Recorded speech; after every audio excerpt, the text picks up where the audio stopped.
ಮೂರು ಅದು. ಸೊ ಇದೀಗ ಮೂರು ಗ್ರಂಥಗಳನ್ನ ಲೋಕಾರ್ಪಣೆಗೊಳಿಸಲಾಗಿದೆ. ವೇದಿಕೆ ಮೇಲೆ ಪೂಜ್ಯ ಅಪ್ಪಗಳವರು.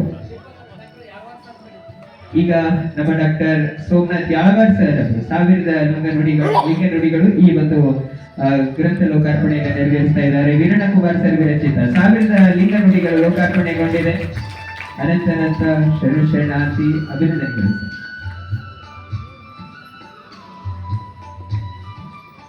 ಇನ್ನೇನು ಕೆಲ ಹೊತ್ತಿನಲ್ಲೇ ಗ್ರಂಥದ ಕುರಿತು ಪರಿಚಯದ ನುಡಿಗಳನ್ನ ಕೂಡ ವೇದಿಕೆ ಮೇಲೆ ಉಪಸ್ಥಿತರಿರುವಾಗ ಮಾತನಾಡ್ತಾರೆ. ಸೊ ಈಗ 3 ಗ್ರಂಥಗಳು ಲೋಕಾರ್ಪಣೆಗೊಂಡಿದೆ. ಡಾಕ್ಟರ್ ಸೋಮನಾಥ್ ಯಾಳವಾರ್ ಸರ್ ವಿರಚಿತ ಮಹಾಶರಣ ಅಕ್ಕಮಾರ ಕಲಯ್ಯ, ವೀರಣ್ಣ ಕುಮಾರ್ ಅವರು ವಿರಚಿತ ಕುಂಬಾರಣ್ಣನ ವಚನಗಳು, ಜೊತೆಗೆ 1000 ಲಿಂಗ ನುಡಿಗಳು. ಈ ಗ್ರಂಥ ಲೋಕಾರ್ಪಣೆ ನೆರವೇರಿದೆ. ಅನಂತ ಶರಣಾರ್ಥಿಗಳು. ಆತ್ಮೀಯ ಶರಣಬಂಧುಗಳೇ, ಇವತ್ತಿನ ಕಾರ್ಯಕ್ರಮದ ವೇದಿಕೆಗೆ ಆಗಮಿಸಿ ಗ್ರಂಥ ಲೋಕಾರ್ಪಣೆಯನ್ನ ನೆರವೇರಿಸಿರುವ ಪೂಜ್ಯ ಶ್ರೀ ಡಾಕ್ಟರ್ ನೀಲಕಂಠಾಚಾರ್ಯ ಸ್ವಾಮೀಜಿಗಳಿಗೆ ಇದೀಗ ಗೌರವ ಸನ್ಮಾನವನ್ನ